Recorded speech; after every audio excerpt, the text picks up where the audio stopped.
நெல்லை மண்ணிலே ஒரு அறிவு திருவிழாவை புத்தக திருவிழாவாக நடத்தி கொண்டிருக்கிற மாவட்ட நிர்வாகம் மற்றும் பல்வேறு இலக்கிய அமைப்பை சார்ந்த நண்பர்கள் நம்முடைய முனைவர் நா. செண்பக விநாயகமூர்த்தி அவர்கள் தலைமையுரையாற்ற திருவள்ளுவர் பேரவையின் அருமை சிறப்புக்குரிய திரு ஜெயபாலன் ஐயா அவர்கள் முன்னிலை உரை நிகழ்த்த, இன்னும் சக்தி வேலாயுதம் அவர்கள் முன்னிலை வகிக்க, இங்கே வருகை தந்திருக்கிற பல்வேறு நண்பர்களையும், பபாசி புத்தக நிறுவன நண்பர்களையும், பதிப்பாளர்களையும், எழுத்தாளர்களையும், கவிஞர்களையும், இந்த உரையை செவிமடுப்பதற்காக வருகை தந்திருக்கிற இலக்கிய உள்ளங்களை, இதயங்களையும் அனைவரையும் அன்போடு வணங்கி இந்த உரையை தொடங்குகின்றேன். ஒரு எளிய இனிய தலைமை உரையை ஐயா ஆற்றினார். அதில் ஒரு அழகு என்னன்னா, எல்லாத்த விட முக்கியம், இது திருக்குறள் பேரவை முன்னிலை இருக்குங்கிறதுனால திருக்குறள் மாதிரியே அவருடைய தலைமை உரையை சுருக்கமாக முடிச்சுக்கிட்டார். அதே மாதிரி முன்னிலை உரையும் அவரும் திருக்குறள் மாதிரியே சுருக்கமாக முடிச்சுக்கிட்டார். அதுக்காக நானும் திருக்குறள் மாதிரியே முடிக்க முடியாது, அது கொஞ்சம் பெருசாக கம்பராமாயணம் மாதிரி போயிட்டுருக்கும், அதை நீங்கள் பொறுத்துக்கணும். இன்றைக்கி ரொம்ப விசித்திரமான ஒரு தலைப்பு. ஏன்னா நான் தொடர்ந்து 7 நாளாக புத்தக திருவிழாக்களில் பேசி கொண்டிருக்கிறேன். நம்ம இந்த கேமரா நண்பர்கள் இருக்காங்க பாருங்கள், அவங்க நாங்கள் என்ன பேசினாலும் மறுநாள் காலையில் யூடியூப்பில் போட்டுடுறாங்க. பேச ஆரம்பித்த காலத்துலலாம் ஒரு குறிப்பு தயார் பண்ணால் 1 வருஷம் அதை வச்சு ஓட்டலாம். ஒன்றும் புதுசாக நாங்கள் தயாரிக்க வேண்டிய அவசியமே கிடையாது. அது அடுத்த ஊருக்கு போகிறதுக்கு முன்னாடி நாங்கள் போயிடுவோம்ல, அப்படியே வரிசையாக போயிட்டே இருப்போம். அப்புறம் ஒரு 1.5-2 வருஷம் கழித்து பார்த்தா மேடையில் எல்லாருமே நம்ம தயாரித்ததை பேச ஆரம்பிச்சிருவாங்க. அப்போ தான் புதுசாக ஏதாவது தயாரிக்கணும் அப்படிங்கிற கட்டாயம் வரும். இப்போல்லாம் அப்படி இல்லை, ஃபாஸ்ட் ஃபுட்டு மாதிரி நாங்களும் உடனே எல்லாத்தையும், ஏன்னா இன்றைக்கி ராத்திரி முடிச்சுட்டு காலை நான் எந்திரிச்சு போய் ஃபோன் ஆன் பண்ணால் வந்துடுவேன். அதில் வேறு கொஞ்சம் சிக்கலாக நாம் ஏதாவது பேசிட்டோன்னு வச்சுங்க, அவங்க அதை ரொம்ப பெருமையாக போட்டுருவாங்க. அதனால 7 நாளாக தொடர்ந்து நான் புத்தக திருவிழாக்களில் பேசி கொண்டிருக்கிறேன். ரொம்ப சீரியஸான பேச்சு ஒரு 3 நாள் இருக்குது. அந்த 3-4 பேச்சை தயவு செய்து காது கொடுத்து கேளுங்க. அதை ரிப்பீட் பண்ணக்கூடாதுங்கிறதுக்காக நான் அந்த கருத்துக்களை சொல்லலை. நாமக்கல் புத்தக கண்காட்சி, திருவாரூர் புத்தக கண்காட்சி, காஞ்சிபுரம் புத்தக கண்காட்சி, வரிசையாக நான் புத்தக கண்காட்சிகளில் தொடர்ந்து பேசி கொண்டிருக்கிறேன். ஒன்னொன்னையும் ரிப்பீட் பண்ணாமலேயே வெவ்வேறு விஷயம்தான் பேசியிருக்கிறேன். எல்லாமே வேறு வகையான சிந்தனைகள், ரொம்ப தீவிரமான சிந்தனைகள். எவ்வளவு தீவிரமாக இருந்தாலும் நம்ம வீட்டுக்கு வந்தால் சாப்பிடணுமேன்னு, நம்ம ஊருக்கு வந்தால் உணவை பற்றி பேசலாம்னு உணவே உயிரே அப்படின்னு ஒரு தலைப்பு கொடுத்தேன். எவ்வளோதான் வெளியில் சீரியஸாக பேசினாலும் வீட்டுக்கு வந்து உணவு சாப்பிடணும் இல்லை, இது என்னுடைய ஊர் இல்லையா, அதனால் இங்கே வந்தால் உணவு உயிர் ரெண்டையும் காப்பாற்றிக்கிறதுக்காக தலைப்பே உணவே உயிரேன்னு கொடுத்தேன். பொதுவாக என்னமோ உணவுனா மட்டமானதுங்கிற மாதிரி ஒரு இம்ப்ரெஷன் சில பேருக்கு உண்டு. என்ன சாப்பாட்டை பற்றியே நேரம் பேசிக்கிட்டு இருக்கிறேன். நான் திருப்பி கேட்குறேன், அதை தவிர வேறு என்ன வேலை இருக்கு? இந்த உலகத்தில் பிறந்து 80 வயசு 90 வயசு 100 வயசு வாழ்ந்து செத்தாலும் உங்கள் நிலம் உங்களோட வரல, எதுவுமே உங்களோட வரல, நீங்கள் அனுபவிச்ச எதுவுமே உங்களோட வரல. ஆனால் நம்ம சாப்பிட்ட சந்தோஷம்னு ஒன்று இருக்கு பாருங்க, அதுக்கு விலையே இல்லை.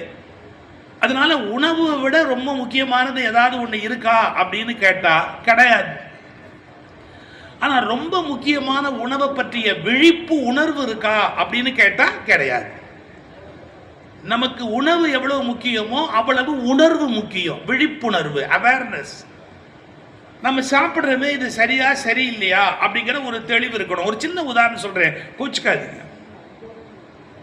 மைதா மாவு அதிகமாக எங்கே விற்கிது, பரோட்டா அதிகமாக எங்கே தயாராகுதுன்னா விருதுநகர்னு எழுதுறான். விருதுநகரில் இருக்கிற பெருவாரியான மக்கள் இரவு உணவுக்கு பரோட்டா விரும்புகிறாங்க அப்படின்னு. பரோட்டா சாப்பிட்றதுங்கிறது தற்கொலை பண்ணிக்கிறதுக்கு சமம். ஏன்னா உடலுக்கு அது உகந்த உணவு அல்ல. சயின்டிஃபிக்கா உடம்புக்கு அது உகந்த உணவு அல்ல. ரொம்ப சயின்டிஃபிக்கா பார்த்தா சாப்பிட முடியாது. ஆனா தவறானதுன்னு டிக்ளேர் பண்ணப்பட்டதை தொடர்ந்து சாப்பிடக்கூடாது.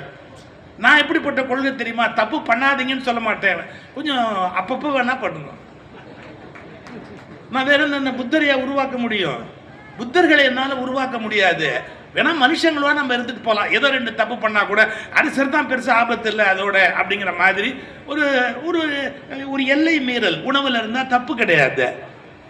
கண்டிப்பா அதுல இருக்கிற ஒரு பொருள், அந்த மைதா மாவுல இருக்கிற ஒரு பொருள் உங்களுக்கு உடம்புல சர்க்கரை வியாதியை தூண்டும்னு தெளிவா டிக்ளேர் பண்ணிட்டா கவலையே படல யாருமே. மாவு பொருள்கள் அப்படிங்கிறதே உடல் நலத்துக்கு உகந்தது அல்ல அப்படிங்கிறான், கவலைப்படவே இல்லை. இதை விட நான் டயபெட்டிக் அவேர்னஸ் ப்ரோக்ராம், அதாவது சர்க்கரை குறைபாடு நோய் இருக்கு இல்லையா, அதுக்கான விழிப்புணர்வு நிகழ்ச்சி நிறைய டாக்டர்ஸ் என்னை கூப்பிட்டு நடத்துவாங்க. என்ன ஏன் கூப்பிடுறீங்க? நான் என்ன டாக்டரா, ஏன் கூப்பிடுறீங்க? நாங்கள் சொன்னால் ஒருத்தரும் கேட்க மாட்டேங்கிறாங்க சார், நீங்கள் சொன்னால் கொஞ்சம் 10 பேராவது கேட்பாங்க அப்படின்ட்டு என்னை கூப்பிடுறாங்க. அதுக்காக நான் உட்காந்து மாங்குன்னு நோட்ஸ் எடுத்து படித்து, நான்லாம் பழைய தலைமுறை. எப்படின்னா படிச்சுட்டு தான் பேசணும்னு தப்பான ஒரு அபிப்பிராயத்தில் இருக்கிறேன். நாங்கள் குறிப்பெடுத்து உட்காந்து அது என்ன ஏதுன்னு 10 டாக்டர்ஸோடு பேசி அதுக்கு ஒரு நோட்ஸ் போடுவோம். ஒரு விஷயத்தை தயாரிச்சுட்டு ஸ்கெலிட்டன் ப்ரிப்பேர் பண்ணாமல் மேடைக்கு வரமாட்டோம். நான் அப்படி நோட்ஸ் எடுத்த போது நான் பார்த்த ஒரு பெரிய கொடுமை என்ன அப்படின்னு கேட்டிங்கன்னா, இந்த சிறுதானியம்னு ஒன்று அறிமுகப்படுத்தினாங்க. சர்க்கரை நோயிலேருந்து வெளியே வரத்துக்கு சிறுதானியம் அப்படிங்கிறது சாப்பிடுங்க அப்படின்னு அறிமுகப்படுத்தினாங்க. அதை நம்மால் கொன்று குழி தோண்டி போயிச்சுட்டா. எப்படி தெரியுங்களா? சிறுதானியம் எப்படி சாப்பிடணும்னா முத்து முத்தா முழுசா அதை அப்படியே உப்புமா மாதிரி இல்லாட்டி பிரிஞ்சி அது மாதிரி அல்லது பிரியாணி மாதிரி அப்படியே அதை வேக வச்சு, தானியம் முழுசா இருக்கணும், அதுக்கு பேரே சிறுதானியம், முழுசா இருக்கணும். அதை அப்படியே சாப்பிட்டா ஓரளவுக்கு சுகர் லெவல் உடம்புல குறையும். நாங்கள் டெஸ்ட் எல்லாம் பண்ணி பார்த்து ரிப்போர்ட் எடுத்து வச்சிருக்கிறோம். ஏன்னா எனக்கு டயபெட்டிக் ஃபவுண்டேஷனோட நெருங்கிய தொடர்பு, ஆனால் சக்கரை நோயோட தொடர்பு இன்னும் இல்லை. நீங்க நம்ப முடியல, இந்த வெயிட்டுக்கு உனக்கு இருக்கணும் யார். நான் திருநெல்வேலிக்காரன் இல்லை, எனக்கு அது வரல, இன்ன வரைக்கும் வரல. அவ்வளவுதான், வேற என்ன சொல்ல முடியும்? அந்த நோட்ஸ் எடுத்து பார்த்தா சார், சிறுதானியம் சாப்பிட்றது வந்தால் எப்படி சாப்பிடணும் நல்லா தெரிஞ்சுக்காங்க. முழுசா சாப்பிடணும். அதை அப்படியே வேக வச்சு உப்புமாவா, அதை அப்படியே வேக வச்சு சாப்பாடா, அப்படியே வேக வச்சு அதை பிரிஞ்சியா ஏதாவது வேணா பண்ணி சாப்பிடலாம். அதை அரைக்கக்கூடாது, மாவா அரைக்கவே கூடாது. ஏன் தெரியுங்களா? அரைச்சிட்டீங்கன்னா அது கார்போஹைட்ரேட் தான் மறுபடியும். நீங்க அதுக்கு அரிசியே தின்னு தொலைக்கலாம். சிறுதானியங்களை நீங்க அரைச்சு அதுல வேற நம்ம குழிப்பணியாரமா, அதுல காரச்சேவம், அதுல மிக்சரா, இவன் எப்படியெல்லாம் வீணா போனமோ அவ்வளவு சிறுதானியத்தை, அதாவது இவன் வீணா போனது காணாதுன்னு சிறுதானியத்தையும் வீணாக்கிட்டான்.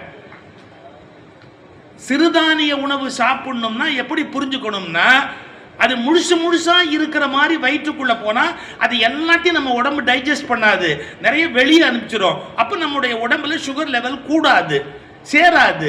இதுக்காக சிறுதானியம் சாப்பிடுங்க அப்படின்னு அறிமுகப்படுத்தினா, அரைச்சு கரைச்சு தோசை ஆக்கி அதை இட்லி ஆக்கி, சிறுதானியத்தை தோசை இட்லி எதுவுமே பண்ணக்கூடாது.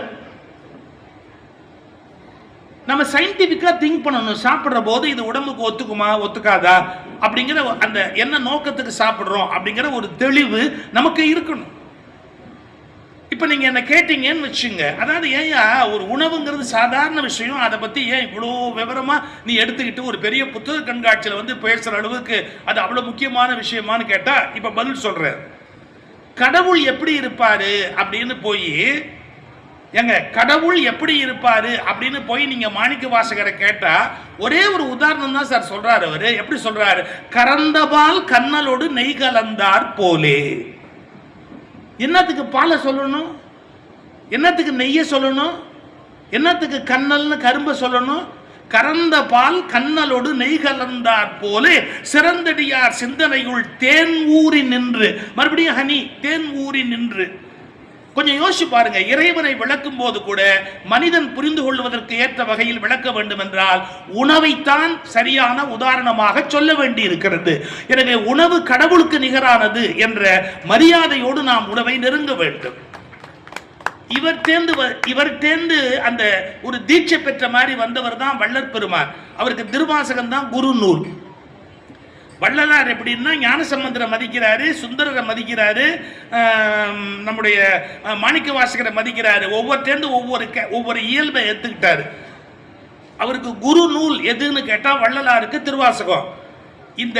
இந்த திருவாசகத்தை படிச்சுட்டு பிறகு உருகி வள்ளலார் எழுதும் போது கடவுளுக்கு இலக்கணம் சொல்றாரு பாருங்க. எப்படி கடவுள் அப்படின்னு கேட்டா, தனித்தனி முக்கனி பிழிந்து வடித்து ஒன்றாய் கூட்டி சர்க்கரையும் கற்கண்டின் பொடியும் மிக கலந்து தனித்த நறும் தேன் பெய்து பசும் பாலும் தெங்கின் தனிப்பாலும் சேர்த்து ஒரு தீம் பருப்பிடியும் விரவி இனித்த நறு நெய் அலைந்தே இளஞ்சூட்டின் இறக்கி வைத்து எடுத்த சுவை கட்டியினும் இனித்திடும் தெள்ளமுது. இது சமையல் குறிப்பை தவிர வேற என்ன? ஆனா ஒண்ணு மட்டும் சொல்லிட்டு போறேன், இதை நம்பி சமைச்சு பாத்துறாதீங்க. தேங்காய் பால் இவர் சொன்ன எல்லாத்தையும் ஒன்னா போட்டீங்கன்னா சாப்பிட முடியுமான்னு எனக்கு தெரியாது. அதாவது உணவில் இருக்கிற சிறந்த எல்லாத்தையும் சேர்த்து கடவுளுக்கு இலக்கணம் சொல்ல வந்த வள்ளலார் சொல்றாரு, சர்க்கரையும் கற்கண்டின் பொடியும் மிக கலந்து தனித்தனரும் தேன் பெய்து. அட இவங்களாவது கடவுள் நம்பிக்கை உள்ளவங்க, எனவே கோயில்ல பிரசாதம்னு ஒன்று உண்டு, பொங்கல் புளியோதரை இல்லைன்னா கோயிலுக்கு மரியாதை இல்லை, அதனால இவங்கெல்லாம் கடவுள் நம்பிக்கை உள்ளவங்க, அதனால இப்படி பாடிட்டாங்க. எது சாப்பாடு தான் கடவுள், கடவுள் தான் சாப்பாடுன்னு லிங்க் பண்றாங்கன்னா, நல்ல பழுத்த நாத்திகராக இந்த உலகத்துல வாழ்ந்து மறைந்து போன பெருமைக்குரிய பாவேந்தர் பாரதிதாசனை கேட்டா தமிழ் எப்படி இருக்குன்னு கேட்டா, கனையிடை ஏறிய சுளையும் முற்றல் கழையிடை ஏறிய சாரும் பனி மலர் ஏறிய தேனும் காய்ச்சும் பாயிடை ஏறிய சுவையும் நனு பசு பொழியும் பாலும் தென்னை நல்கிய குளிர் இள நீரும் இனியன என்பேன் கண்டீர் எனினும் தமிழை என் உயிர் என்பேன் கண்டீர். அவரு சாப்பாடு தான் சார் ரெஃபர் பண்றாரு. தமிழோட இனிமையை விளக்கணும்னு வருகிற போது கனியிட ஏறிய சுளை கழையிட ஏறிய சாறு பனிமலர் ஏறிய தேன் அப்படின்னு உணவைத்தானே மென்ஷன் பண்றாரு. அப்ப நம்ம புரிஞ்சுக்கணும், ஒரு சிறந்த விஷயத்தை நாம் அனுபவிக்கிற போது நமக்கு அந்த அந்த புரிதல் ஏற்பட வேண்டும் என்றால் உணவோடு அதை இணைத்து சொல்ல வேண்டிய கட்டாயம் ஞானிகளுக்கும் இருந்திருக்கிறது, பகுத்தறிவுவாதிகளுக்கும் இருந்திருக்கிறது. இப்ப இன்னும் கொஞ்சம் நாம ஆழமா உள்ள போய் சிந்திச்சோன்னு வச்சுங்க, அன்பை உலகத்துக்கு புலப்படுத்துவதற்கு மிக சரியான வழி எதுன்னு கேட்டா, அன்பை சொல்லுவதற்கு அழகான ஒரே வழி உணவு தான். ஏன்னா அன்பும் உணவும் பிரிக்க முடியாதுங்கிறதுக்கு ஓஷோ ஒரு ஆர்குமெண்ட் வைக்கிறார்.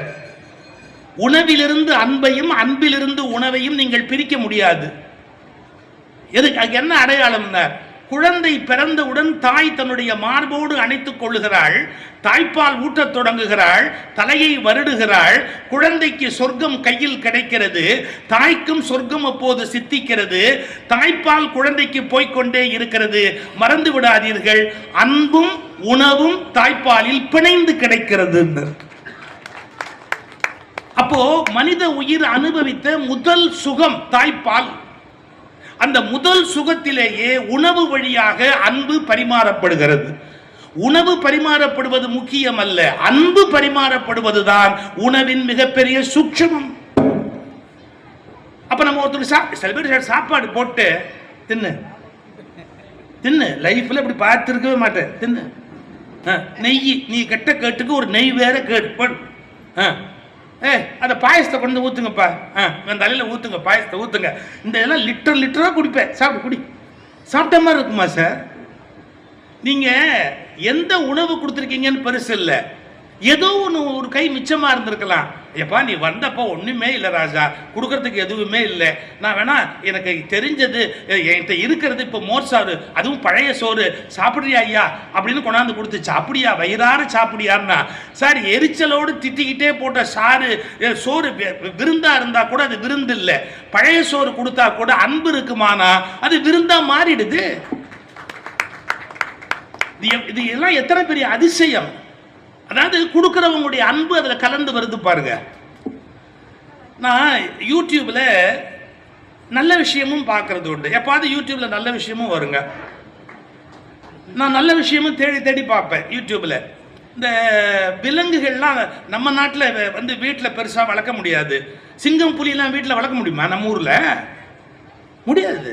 ஆனால் அமெரிக்கா மாதிரி நாடுகளில், பெரிய நாடுகளில் ஒரு வருஷம் 2 வருஷம் நீங்கள் சிங்கம்லாம் வளர்த்துக்கலாம் வீட்டுக்குள்ளே. அது வளர்ந்து ஒரு ஒரு ஒரு விதமான அந்த இந்த பருவ வளர்ச்சி அடையுது பாருங்க, அப்போ தான் கொண்டு போய் விட்டுடணும். வீட்டில் வச்சுருக்கக்கூடாது, அதுக்கப்புறம் வச்சுருக்கக்கூடாது. அந்த மாதிரி சிங்கம், சிறுத்தை, புலி இதெல்லாம் வீட்டில் வளர்ப்பாங்க பல பேர். வளர்த்துட்டு காட்டில் கொண்டு போய் விட்டுருவாங்க. அந்த உரிய காலத்தில் அரசு உத்தரவு போடும், கொண்டு போய் அதை நேராக காட்டில் விடணும் அப்படின்னு ஒன்று கொண்டு போய் காட்டில் விட்டுருவாங்க. திரும்பி 7 வருஷம் கழிச்சு 8 வருஷம் கழிச்சு சார் அந்த விலங்கை பார்க்கணும்னு உங்களுக்கு ஆசை வரும். மெதுவாக போய் 2-3 நாள் அந்த காட்டுக்கிட்டேயே தங்கி அந்த சவுண்டு கொடுத்துக்கிட்டே இருப்பாங்க. சின்ன வயசில் அதை கூப்பிட்ட பேரை திடீர்னு ஓடி வரும் சார். அது இப்போ வளர்ந்து ஏகப்பட்ட வெயிட், டன்னாக வெயிட்டாக இருக்கும். ஆனால் அங்கேருந்து ஓடி வந்து இவனை அப்படியே 2 கையால் தழுவிக்கிட்டு நாக்கால நக்கி கொடுத்து கீழே தள்ளி புரட்டி உருட்டி எல்லாம் எடுக்கும். கொஞ்சம் யோசிச்சு பாருங்க, அதுக்கு இவன் என்ன கொடுத்துட்டான்? அன்பையும் உணவையும் கொடுத்ததை தவிர வேறு எதையுமே கொடுக்கல.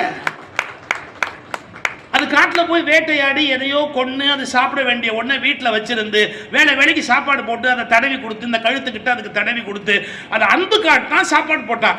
அவனை 8 வருஷம் கழிச்சு அதை மறக்கல சார். தன்னை வளர்த்தவனை நீங்க வேணா யூடியூப் முழுக்க போய் தேடி பாருங்க. கொரில்லா, புலி, சிங்கம் எதெல்லாம் வன்முறையான விலங்குன்னு சொல்றானோ, வன்முறையான விலங்கு கூட சோறு போட்டவங்கிட்ட தன் பகையே காட்டுறதில்லை சார். ஆனா சோறு போட்டவனை சொத்துக்காக வெற்ற ஆளு மனுஷனை தவிர வேற எவனும் இல்லை சார். நம்ம அப்பன் சோறு போட்டிருக்கிறான், வளர்த்துருக்கிறான், அவன் சொத்து பிரிச்சு கொடுக்கல அப்படிங்கிறதுக்காக வெட்டினவன் எவ்வளவு பேர் இருக்கிறான்? உங்களுக்கு பல துறவிகளுடைய வரலாறு தெரியாது. ஒரு பெரிய மகான், நான் பேர் சொல்ல விரும்பல, அவர் சொத்து மேல விருப்பமே அடையலை. என்ன பண்ணாரு, அப்படியே துறந்துட்டு துறவியா அவர் வெளியில கிளம்பி போயிட்டார். அவர் வேண்டான்னு சொன்ன சொத்தும் அவங்க அண்ணனுக்கு போயிடுச்சு. அவங்க அப்பா நிறைய சொத்து வச்சிருந்தாரு. இவர் சன்னியாசியா போயிட்டதுனால எனக்கு வேணாம் அப்படின்ட்டு போயிட்டாரு. அவர் சொத்தும் அப்படியே அவங்க அப்பாவுக்கு போயிடுச்சு சார். அவங்க அப்பாவுக்கு 2 பசங்க, அதாவது அவங்க அண்ணனுக்கு 2 பசங்க. அந்த 2 பசங்களும் என்ன பண்றான், அப்பா நமக்கு சொத்து கொடுப்பாரு, ஏன்னா சித்தப்பா சொத்து சேர்ந்து வந்துருக்குது, கொடுத்துருன்றான். அவர் கொடுக்க மாட்டேங்கிறாரு. அவர் ஒரே ஒரு வார்த்தை சொன்னார், சாவர வரைக்கும் நான் தான் வச்சிருப்பேன். இவன் பார்த்தான், சாவர வரைக்கும் தானே, அப்ப சாப வரவழைச்சுட்டா கொடுத்துருவான்ல இவன். நீங்க நம்பவே மாட்டீங்க சார். கட்டில்ல கைத்து கட்டில படுத்துனா ஒரு 6 பேர் அனுப்பிச்சு வெட்ட சொல்லிட்டான். இந்த சொத்தே வேண்டான்ட்டு ஒருத்தன் சன்னியாசியா போனான். அவன் சொத்தை அனுபவிச்சுக்கிட்டு அவங்க அண்ணன் உட்கார்ந்து இருந்தான். அந்த அண்ணன் பசங்க 2 பேரும் ஆள் 6 பேரை வச்சு கைத்து கட்டில படுத்திருந்த அப்பனை வெட்ட சொல்றான். வெட்டும் போது அப்ப முடிச்சுட்டான். அவங்கள பார்த்து கேட்டான், ஏன்டா என்ன வெட்டுறீங்க அப்படின்னா, காசு வாங்கிட்டோம். உன்னை வெட்டுறதுக்கு அவன் காசு கொடுத்துருக்கான், காசு வாங்கிட்டோம். இவன் என்ன சொன்னான் தெரியுங்களா, அதை விட நான் கூட காசு தரேன்டா, என்ன வெட்டாதீங்கடா, டே நான் கூட வேணாலும் காசு தர, வெட்டாதீங்க.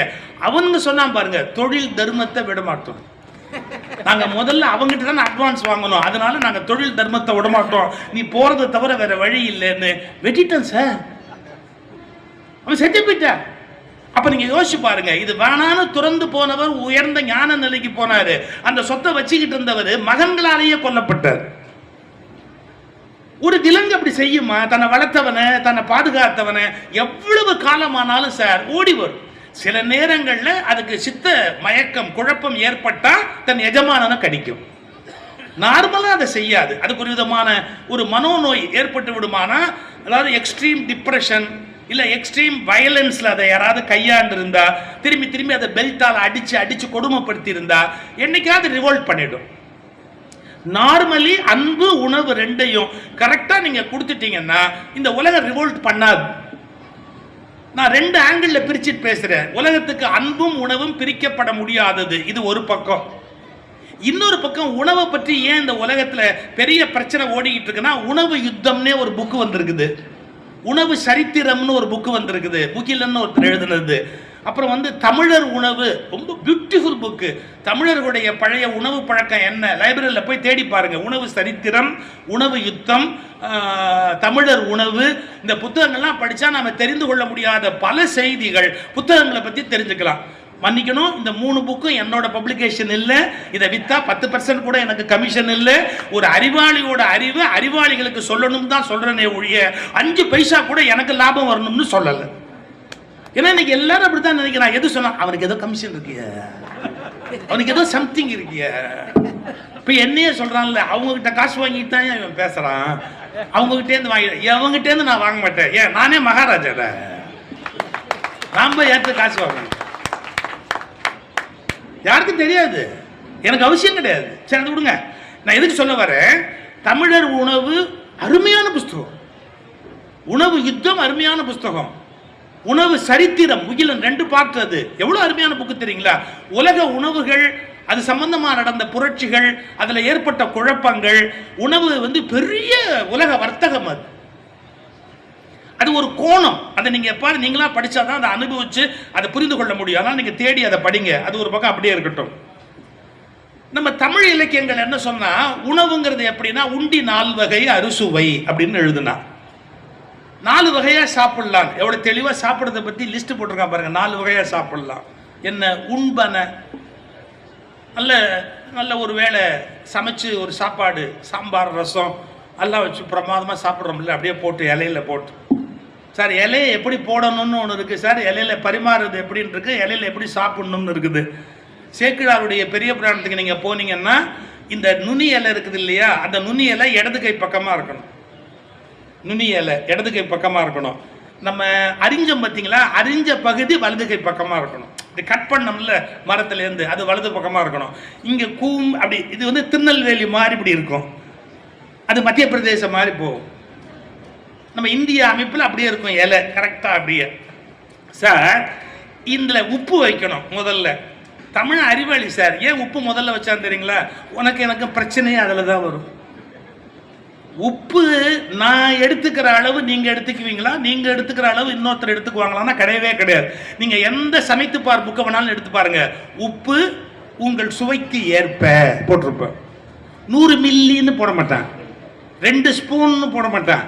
கடுகு இவ்வளவுன்னு எழுதுவான், ஜீரகம் இவ்வளவுன்னு எழுதுவான், இல்ல மற்ற எல்லாம் எழுதுவான் சமைத்து பார் புத்தகத்துல. ஆனா உப்பு இவ்வளவுன்னு எழுத மாட்டான். எப்படி படிச்சிருக்க பார்த்தீங்களா சார்? நான் இதை படிக்கிறது கூட பெருசு இல்லை சார். இந்த லேடிஸ் வந்து யூடியூப்ல இந்த விதவிதமான சமையல் பார்ப்பாங்க சார். என்னென்ன, அதாவது இவங்க இந்த பட்டோட கிச்சன், தாமு கிச்சன், அப்புறம் வந்து கிராமத்து சமையல், இன்னும் என்னென்னமோ ஒரு 500-600 யூடியூப் சேனல் இருக்கு. இவங்க உட்காந்து காலையில் தோசை மாவு இல்லாமலேயே டிஃபன் செய்வது எப்படி, இது இல்லாமல் அப்படியெல்லாம் வரிசையாக போட்டிருப்பாங்க. அதெல்லாம் பார்க்கும்போது நான் கூட நினைப்பேன், இதே மாதிரி தான் சாயங்காலம் ஏதோ பண்ண போறாங்க. ஒண்ணுமே பண்ணதில்லை சார் இது வரைக்கும். அவங்க யூடியூப் பார்க்கறதோட நிறுத்திடுறாங்களே ஒழிய ஒரு வீட்டில் கூட புதுசா ஒரு காரியம் செய்ய மாட்டேங்கிறாங்க. இனிமே யூடியூப் பார்த்தா போறாது, கண்டிப்பா செய்யுங்கம்மா. அது மாதிரி எங்களுக்கு ஆசையா இருக்காது. அது ஏதோ மஞ்சள் மஞ்சளா இருக்கு, சொப்பா இருக்கு, வழக்கம் போல இட்லி அவிச்சு கொண்டாந்து தட்டிடுறீங்க. கொஞ்சம் மாத்துங்க. அவன் போட்டிருக்காரு எவ்வளவு கஷ்டப்பட்டு யூடியூப்ல போட்டிருக்கான், அதை பாக்குறீங்க. பார்க்கறதுலயே உங்களுக்கு இவ்வளவு சந்தோஷம் இருக்கு, அப்ப சாப்பிடுறதுல எங்களுக்கு எவ்வளவு சந்தோஷம் இருக்கும். விடுங்க. உப்பு வந்து வித்தியாசப்படும். தமிழன் கெட்டிக்கார. முதல்ல ஒரு மனிதனுக்கும் ஒரு மனிதனுக்கும் வித்தியாசம் எப்படி வருதுன்னா உப்புல வரும். அதனால முதல்ல உப்பு வச்சிருந்துட்டான். நீ நானும் சண்டை போட வேணாண்டா, பரிமாறும் போதே முதல்ல இந்தா உப்பு இந்தா. இன்னொரு விஷயம் சொல்லட்டுமா, நம்ம பிபி லெவலுக்கும் நம்ம சாப்பிட்ற உப்போட சுவைக்கு சம்பந்தம் இருக்கு. உங்களுக்கு பிபி ஜாஸ்தியா இருந்தா உப்பு தெரியாது சாப்பிடும்போது, பிபி கம்மியா இருந்தா உப்பு ஜாஸ்தியா தெரியும், லோ பிபி இருந்தா உப்பு ஜாஸ்தியா தெரியும் நாக்கில் வச்ச உடனே. ஹை பிபியா இருந்தா நிறைய உப்பு வச்சா கூட உப்பு போடாத மாதிரி தெரியும். அதனால சமைக்கிற போது வீட்டுக்காரம்மாவோட பிபியும் ரீடிங் எடுத்துங்க.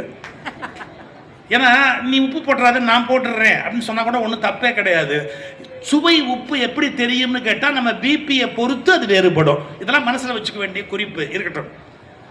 உப்பை முதல்ல வச்சுட்டோம், சண்டை வானான்னு. அடுத்து ஊறுகாயை வச்சோம். ஏன் ஊறுகாயை வச்சோம்? புளிப்புக்கு தான், வேற ஒன்றும் இல்லை. புளிப்பு கூட குறைய இருந்தாலும் அதை சேர்த்துக்கலாம் அப்படின்னு. அதுக்கு அடுத்தது பொரியல், அதுக்கு அடுத்தது கூட்டு, அதுக்கு அடுத்தது பச்சடி. நம்மள மாதிரி இட ஒதுக்கீடுல வல்லவர்கள் வேற யாரும் கிடையாது.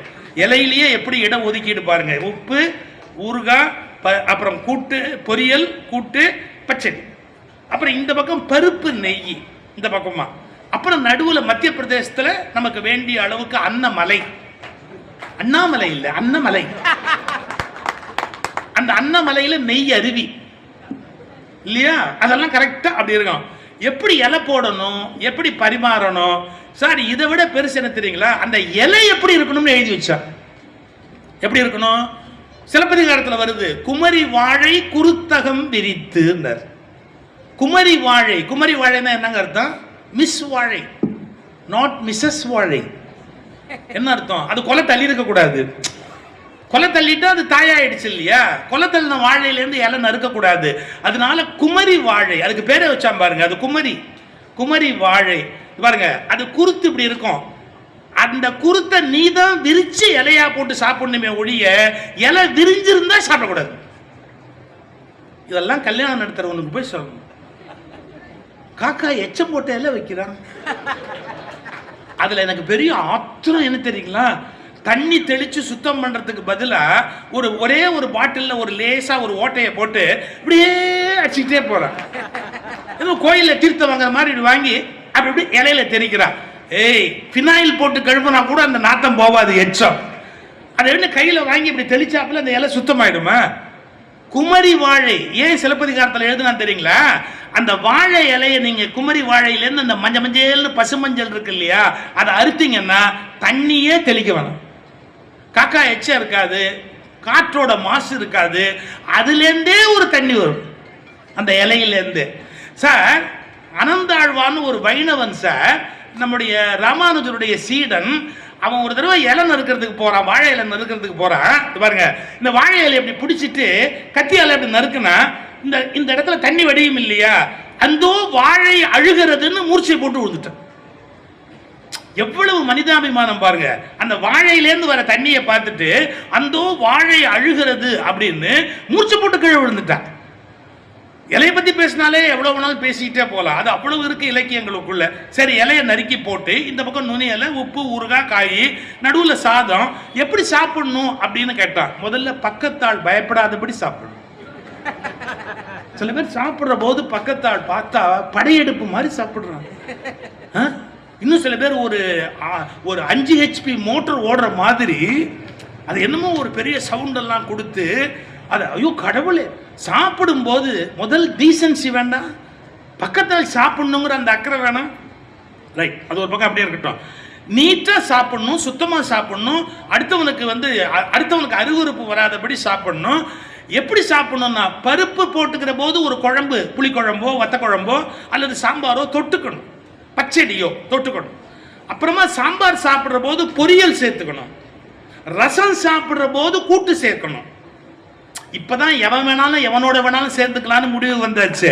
அதனால இப்ப நமக்கு மானம், வெக்கம், சூடு, சொரணை அதெல்லாம் அப்பெல்லாம் கொள்கையோட தான் சேர்க்கணும். பருப்போட சாம்பார் சேர்க்கணும், ரசத்தோட கூட்டு சேர்க்கணும், சாம்பாரோட பொரியல் சேர்க்கணும். எப்படி வச்சா பாருங்க. மோரோட ஒன்னையுமே சேர்க்கப்படாது. அது தனியா ஜெயிக்கிற பலம் இருந்தாதான் மோர் ஊற்றி சாப்பிடணும். ஏன்னா எல்லாத்தையும் நியூட்ரலைஸ் பண்றதுக்கு நீங்க மோர் சாப்பிடுறீங்க, அதோட ஊறுகாய், அதெல்லாம் நம்ம கெடுத்த வேலை. மோர் மட்டும்தான் மோரை கடைசியா சாப்பிடணும், அதோட முடிச்சிடணும். இதை இலை எப்படி போடணும்னு வச்சா, எப்படி பரிமாறணும்னு வச்சா, எப்படி சாப்பிடணும்னு வச்சா சிலப்பதிகாரத்தில் இருக்குது, பெரிய புராணத்தில் இருக்கு. அதாவது எப்படி இலை நறுக்கணும், இது அப்பூதியடிகள் புராணத்தில் வருது. பெரிய புராணத்தில் சேக்கிழார் எழுதி காட்டுறாரு, இலை எப்படி போட்டு எப்படி பரிமாறி அப்பூதியடிகள் சாப்பாடு போட்டாரு அப்படிங்கிற குறிப்பு இருக்குது.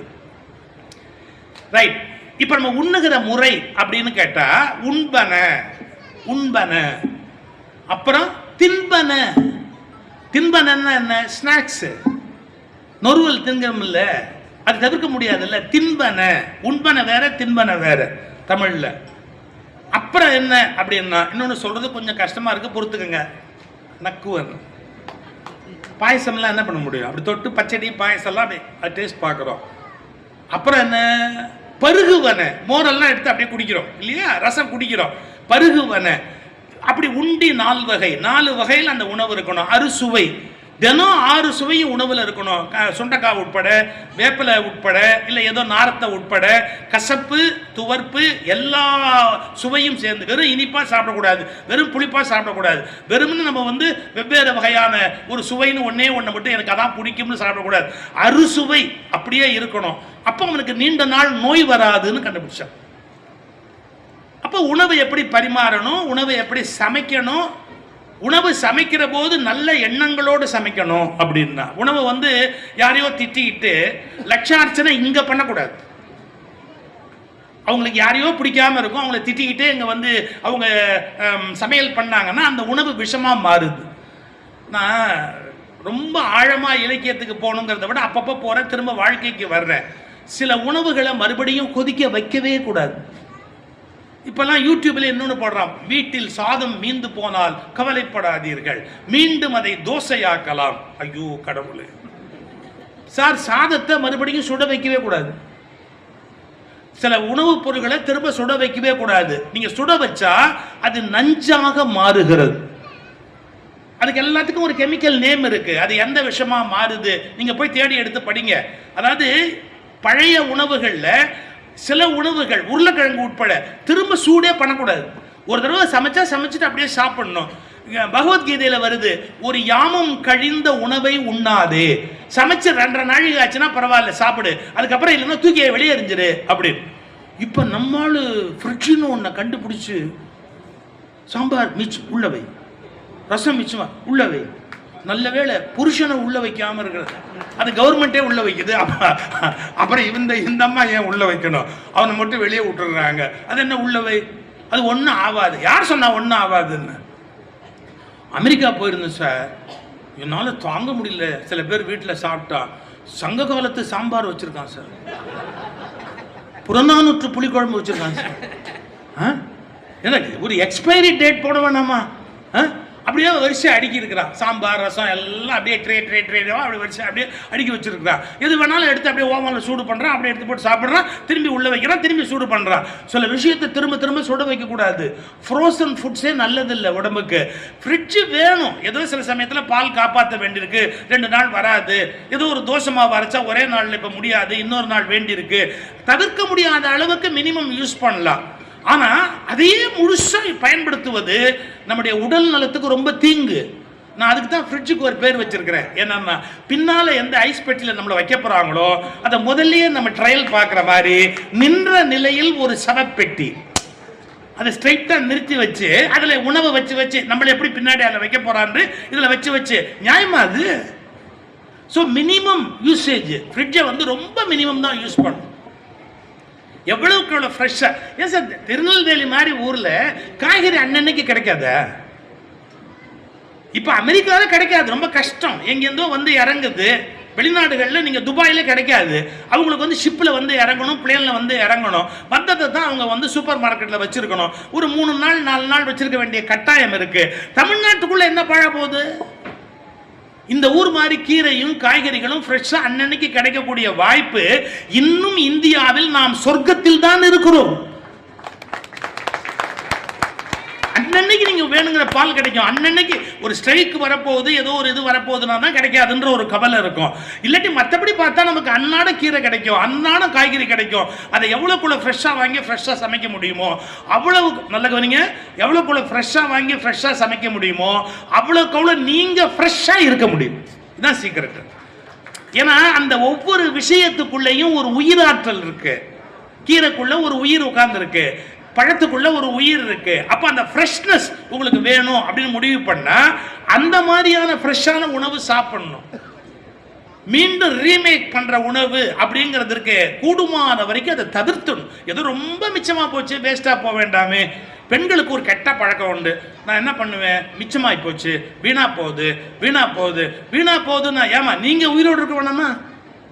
வீணா போகுதுன்னா உங்க உடம்பு வீணா போயிடும். அதை திருப்பி சாப்பிட்டா அதை 4 பேர் கொடுத்துட வேண்டியது தானே. வீட்டில் வேலை பார்க்குறவங்க அக்கம் பக்கம். ஆனால் இப்போ யாரும் வாங்க மாட்டேங்கிறாங்க. எப்போ பண்ணது? 4 ஹவர்ஸ்க்கு அப்புறம் நாங்கள் சாப்பிட முடியாது. செஞ்ச உடனே கொடுக்குறதா கொடுங்க, இல்லாட்டி அப்படியே விட்டுருங்க. அப்படி கரெக்டு தான். அது அவங்க மனுஷங்க தானே, அவங்க உடம்பு கிடக்கூடாது இல்லை. என்ன தப்பு இருக்க? எதுக்கு சொல்ல வரேன், எவ்வளோக்கு எவ்வளோ ஃப்ரெஷ்ஷாக நம்ம பொருள் வாங்க முடியுமோ வாங்கணும். நான் இன்னொன்று நடுவில் சேர்த்தே கேட்டுக்கிறேன், எனக்கு நினைவுக்கு வர சில விஷயம் சொல்லிட்டு போகிறேன். மிகப்பெரிய கடைகளில், அதுக்கு நான் பேரெல்லாம் சொல்லக்கூடாது, ரொம்ப பெரிய மளிகை கடை, ரொம்ப பெரிய எல்லாம் கிடைக்கக்கூடிய பெரிய கடை, அந்த மாதிரியான கடைகளில் நீங்கள் பொருள் வாங்குவது என்ற பழக்கத்தை தவிர்த்து சிறிய கடைகளில் பொருள் வாங்குகிற பழக்கத்தை தயவு செய்து ஏற்படுத்திக் கொள்ளுங்கள். ஏன்? நீங்க பெரிய கடையில வாங்குவதன் மூலமா ஒரு முதலாளியையும் 1000 அடிமைகளையும் உண்டு பண்ணுகிறீர்கள். மிகப்பெரிய கடைகளில் நீங்கள் பொருள் வாங்குவதன் மூலம் ஒரு கோடீஸ்வரனையும் நீங்கள் 1000 10,000 அடிமைகளையும் உண்டு பண்ணுகிறீர்கள். சிறிய கடைகளில் பொருள் வாங்குவதன் மூலம் 5000 முதலாளிகளை உண்டு பண்ணுகிறீர்கள். மறந்து விடாதீர்கள், இந்த தேசத்துக்கு கொத்தடிமைகள் தேவையில்லை, சிறு சிறு முதலாளிகள் தேவை. அவங்க சின்னதா ஒரு என்ன சார், ஒரு 8 அணா கூட இருக்குமா, ஒரு ரூபாய் கூட இருக்குமா அவங்க கிட்ட பொருள் விலையில? அப்படி வாங்க பழகுங்க. சிறிய கடைகள்ல வாங்கறதுக்கு பழகுங்க. பெரிய கடையில போனா 8 அணா கம்மியா இருக்கும்னு வாங்கிட்டு வந்து வைக்காதீங்க. ஷெல்ஃப் லைஃப் அப்படிங்கிறதுக்காக அவங்க, அதாவது ஒரு கோதுமை ரவை போடுறாங்கன்னு வச்சுங்க, இது 1 வருஷம் எக்ஸ்பைரி டேட்டு அது இருக்கணும் அப்படிங்கிறதுக்காக அவங்க சில கெமிக்கல் பயன்படுத்தியே ஆகணும், இல்லாட்டி பூச்சி வந்துடும். அந்த பூச்சி சில பேர் சொல்றாங்க இதை வச்சிருந்தா பூச்சி வருதுன்னு. நல்லா தெரிஞ்சுக்கங்க, பூச்சி வர்ற தானியம் தான் நல்ல தானியம். அப்ப பூச்சி வரலன்னா, பூச்சியே திங்க மாட்டேங்குதேடா, அதை நீ போய் திங்கலாமா? அதுல இருந்து உயிர் தழைக்க முடியல. அந்த புரோட்டீன் அது உள்ளே இருந்து அது உயிர் பெற்று வருவதற்குரிய புரோட்டீன் அங்க இல்ல. இருந்தாலும் அதை கொல்றதுக்குரிய நச்சு அங்க இருக்கு, பூச்சிக்கொல்லி மருந்து. இப்ப கூட அண்மையில ஒரு பெரிய கம்பெனியை பிடிச்சாங்களே, அவங்களுடைய ப்ராடக்ட்டை பிடிச்சி பார்த்தா பூச்சிக்கொல்லி மருந்து உள்ள இருக்குதுங்கிறாங்க. அதை சாப்பிட்டு அவங்க உடம்பு என்ன இருக்கு யோசிச்சு பாருங்க. இன்னைக்கு சொல்ல போனா அது எக்ஸலண்டான நேம் உள்ள ஒரு கம்பெனி, அதை போய் சீஸ் பண்ணி பிடிச்சி வெளியே எடுத்தா பூச்சிக்கொல்லி மருந்து அவங்களுடைய ப்ராடக்ட்டுக்குள்ள இருக்குது. இதை விட குப்பை இருக்கலாம், அதுல 2 கல்லு கிடக்கலாம், நம்ம புடைச்சுக்கிறோம்னா புடைச்சுக்கலாம், கிளீன் பண்ணா கிளீன் பண்ணிக்கலாம். இப்போ லேடிஸ்லாம் சொல்றாங்க, நீ பண்றது இல்லைங்கிற திமிரில் எங்களுக்கெல்லாம் சொல்லிட்டு இருக்கிறியா, நீ வேணும்னா ஹஸ்பண்டை கூப்பிட்டு வேலை செய்ய சொல்லு. அவருக்கு அதை விட என்ன வேலை? அவரையும் கூப்பிட்டு வாங்க இது சேர்த்து நீங்களும் கல் பாருங்க அப்படின்னு சொல்லுங்க, ஒன்றும் தப்பு கிடையாது. ஏன் தெரியுங்களா, நம்ம உயிர் முக்கியம், நம்முடைய உடம்பு முக்கியம். விஷம் கலந்த பூச்சிக்கொல்லி மருந்து கலந்த ஷெல்ஃப் லைஃப் அப்படின்றதுக்கு பேர் சார் எக்ஸ்பைரி டேட் 2 வருஷம். எங்க 2 வருஷமா இருந்த ஒரு பிஸ்கட்டோ 2 வருஷம் உயிரோடு இருந்த ஒரு விஷயமோ உங்களுக்கு எப்படி சார் உயிராற்றலை கொடுக்கும்? உள்ள எது அழுகி போகிறதோ, எது செத்து போகிறதோ, எது வீணாய் போகிறதோ, எது பூச்சியை உண்டு பண்ணுகிறதோ அதுதான் உயிரோடு இருக்கிறது. அதை சாப்பிட்டால் தான் உங்கள் உயிருக்கு நல்லது. 2.5 ஆண்டுகள் எது கெட்டு போகவே இல்லையோ அது உள்ளே போனவுடன் உங்களை கெடுத்து விடும் என்பதை தயவு செய்து புரிந்து கொள்ளுங்கள். இது எக்ஸ்பைரி டேட் 2 வருஷம் 2.5 வருஷம், அதை யூஸ் பண்ணவே கூடாது, உடம்புக்கு நல்லது இல்லை. அது இந்த விழிப்புணர்வு மக்களுக்கு வேணும். அப்புறம் இந்த கலர்ஃபுல் ஃபுட் அப்படின்னு ஒரு தேரி சொல்றா. என்னன்னா, நீங்க சாப்பிட்ற உணவு வண்ணமயமா இருக்கணும். உங்க டேபிள்ல உட்காந்து எடுத்து சாப்பிட, அதாவது அமெரிக்காவில் ஒரு ரிசர்ச் பண்ணா ஒரு குறிப்பிட்ட நாட்டில் ஒரு குறிப்பிட்ட தீவு ஒரு பகுதியில் இருக்கிற மக்கள் 120 வயசு அனாயாசமா வாழ்றாங்க. நார்மலா எல்லாம் 100 வயசு செத்து போறாங்கல்ல, அந்த தீவில் இருக்கிற மக்கள் மட்டும் 120 வயசு அனாயாசமா உயிரோடு இருக்கிறாங்க, சௌக்கியமா இருக்கிறாங்க, எந்த குறையும் இல்லாம. ஹார்ட் அட்டாக் கிடையாது, பைபாஸ் சர்ஜரி கிடையாது, எதுவுமே பண்ண வேண்டிய அவசியம் இல்லை. They are so healthy.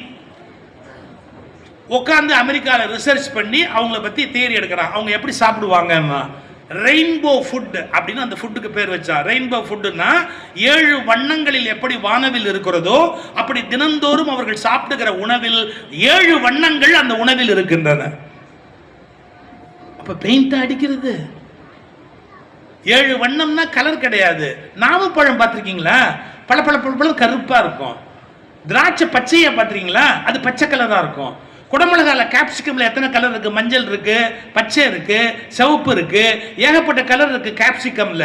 அதே மாதிரி முட்டைக்கோஸ் எடுத்துக்கிட்டீங்கன்னா முட்டைக்கோஸ்ல பச்சையா இருக்கிற மாதிரி ஒரு ஊதா கலர்ல ஒரு மாதிரியான கத்திரிப்பூ கலர்ல ஒரு ஒரு ஒரு முட்டைக்கோஸ் ஒன்று விளையுது. இது மாதிரி நீங்க எடுத்துக்கிட்டீங்கன்னா வெள்ளையானது, மஞ்சளானது, பச்சையானது, சிவப்பானது, இப்படி கலர் நிறைய இருக்கு பாருங்க. உயிர் நிறம், அதாவது எதுவுமே ஆர்டிபிஷியல் கலர் இல்லை, செயற்கையான நிறமூட்டிகள் அல்ல, சுவையூட்டிகளும் அல்ல, இயற்கையான வண்ணங்கள் நிறைந்த உணவு. இப்போ நீங்க வாழைப்பழம் எடுத்தீங்கன்னா தோல் மஞ்சளா இருக்கும், உரிச்சிங்கன்னா வெள்ளையா இருக்கும், அதை நம்ம சாப்பிடுறோம்.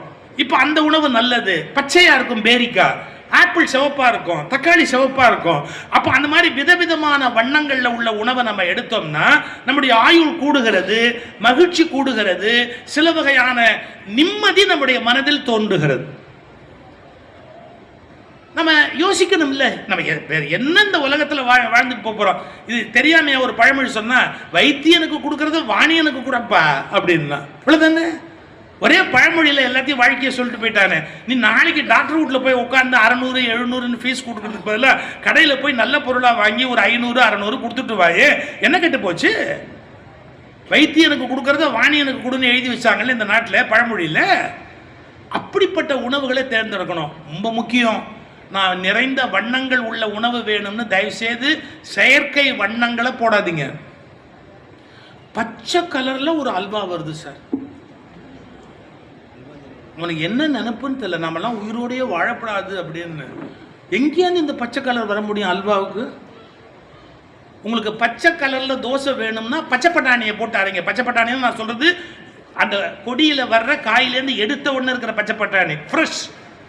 அதுவும் பச்சை நிறத்தில் இருக்கிற காஞ்சி உள்ள இருக்கிறதல்ல, அது பச்சை கலர் ஏற்றப்பட்டது.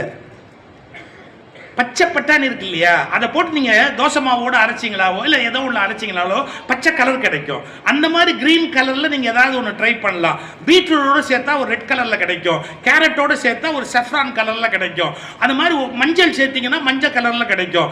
அந்த மாதிரி இயற்கை நிறங்களை உணவுல சேர்த்து சாப்பிடணுமே ஒழிய செயற்கை நிறங்களை சேர்க்கக்கூடாது. சார் கேசரி அப்படின்னு ஒன்று சொன்னான்ல, அதுக்கு அந்த பேர் எப்படி வந்ததுன்னு உங்க எல்லாருக்கும் தெரிஞ்சிருக்கும். கேசர், கேசர்னா குங்குமப்பூ. வடமொழியில கேசர் அப்படின்னு சொன்னா குங்குமப்பூ. கேசர் பாத், குங்குமப்பூவை ஒயிட் ரவையில் அவன் கலந்து போடுற உடனே அந்த குங்குமப்பூ அப்படியே கலர் மாறி அந்த கேசரி ஒயிட்ல இருந்து ஒரு வகையான மஞ்சள் சிவப்பு கலர்ந்த ஒரு பொன் நிறத்துக்கு மாற்றும். அதுக்காக குங்குமப்பூ அதில் போட்டு சாப்பிட்டா அவ்வளவு நல்லது. அந்த குங்குமப்பூவை சேர்த்து சாப்பிட்றத கேசரின்னு பேர் வச்சான். நம்மால் அதுக்கு ஒரு கெமிக்கல் கண்டுபிடிச்சிட்டான். நான் என்ன கேட்குறேன், கேசரி சாப்பிடும்போது அந்த கலர் இல்லாமல் சாப்பிட்டா தொண்டையில் இறங்காதா? அந்த கலரோடு நீங்கள் சாப்பிட்டீங்கன்னா கேன்சர் வரும். அந்த அந்த அந்த கலர் போடுறாங்க பார்த்தீங்களா, கேசரியில் ஒரு வகையான கலர் கெமிக்கல், அதோடு சேர்த்து சாப்பிட்டா கேன்சர் வரும். நீங்கள் கேன்சரை பற்றிய ஸ்டாட்டிஸ்டிக்ஸ் இப்போ எடுத்து பார்த்தீங்கன்னா, இது நாள் வரையில் ஒரு டாக்டர் சொல்கிறாரு, நான் பார்க்குற பேஷண்ட்டில் ஒரு 500 1000 பேஷண்ட் பார்த்தா ஒரு கேன்சர் பேஷண்ட்டை நாங்கள் டிடெக்ட் பண்ணுவோம். ஒரு 500 1000 பேர் அந்த காலத்தில் பார்ப்போம். யாரோ ஒருத்தருக்கு டவுட் வந்து எல்லாம் டெஸ்ட்லாம் எடுத்து பார்த்தா கடைசியில் கேன்சரில் போய் அது முடியும். இப்போ 10க்கு ஒருவர் எங்களுக்கு சிக்குகிறார். யோசிங்க, 1000 பேருக்கு ஒரு ஆள் கிடைச்சிக்கிட்டு இருந்தான் கேன்சர் அப்படின்னு. இந்தியாவில் கேன்சரே கிடையாது, அந்த மாதிரி இருந்தது, ரொம்ப ரேரு கேன்சர். ஆனா இப்ப அப்படி கிடையாது. 10 பேர், இன்னும் ஸ்டாட்டிஸ்டிக்ஸ் சொல்றான், 5க்கு ஒருவர் இந்தியாவில் புற்றுநோய் வருவதற்கான வாய்ப்பு உள்ளவர்கள்னு எழுதுறான். 5 பேர்ல ஒருத்தர். ஏன்னா நீங்க டீ குடிக்கிற டீ வந்து கலர், அந்த டீல போடுற கலர், இந்த மாதிரி ஸ்வீட்ஸ்ல யூஸ் பண்ற கலர் எல்லாமே உங்க அனுமதியே இல்லாம நீங்க சாப்பிடுற உணவுல பாக்கெட்ல போட்டுடுறான். நீங்க யாராவது முழுக்க இன்கிரீடியன்ஸ் படிக்கிறீங்களா? ஒரு பாக்கெட் வாங்கினா அது என்னன்னு போய் ரெஃபர் பண்றீங்களா? அது என்ன கெமிக்கல்னு தெரியுமா? அது என்ன மாதிரி நம்ம உடம்புல போய் மாற்றத்தை உண்டுபடுமா? அதுக்கு ஒரு டெக்னிக்கல் டேர்ம் யூஸ் பண்ணுவான், என்ன பர்மிசிபிள் அமௌண்ட், அனுமதிக்கப்பட்ட அளவு. என் உடம்பு என்னன்னு உனக்கு தெரியுமா? அனுமதிக்கப்பட்ட அளவுனா யாருக்கு அனுமதிக்கப்பட்ட அளவு? ஒருத்தருக்கு அனுமதிக்கப்பட்ட அளவு இன்னொருத்தருக்கு கொடிய விஷம். ஒருத்தருடைய உடம்பு ஒத்துக்கும், இன்னொருத்தருக்கு அது ஒத்துக்காது. இதெல்லாம் நம்ம பார்க்கணும். நிறங்கள் உள்ள உணவு சாப்பிடணும்னு சொன்னா நல்ல இயற்கை நிறம் உள்ளதாக இருக்கிற உணவை சாப்பிடணுமே ஒழிய செயற்கை நிறமுடையதாக ஒரு உணவை எடுத்து நாம சாப்பிடக்கூடாது. இன்னொன்னே சொல்றேன், தப்பா நினைக்காதீங்க. நினைச்சாதான் எனக்கு என்ன, ஆன்லைன்ல ஆர்டர் பண்ணி ஒரு பொருள் வாங்குற பழக்கத்தை நிறுத்துங்க.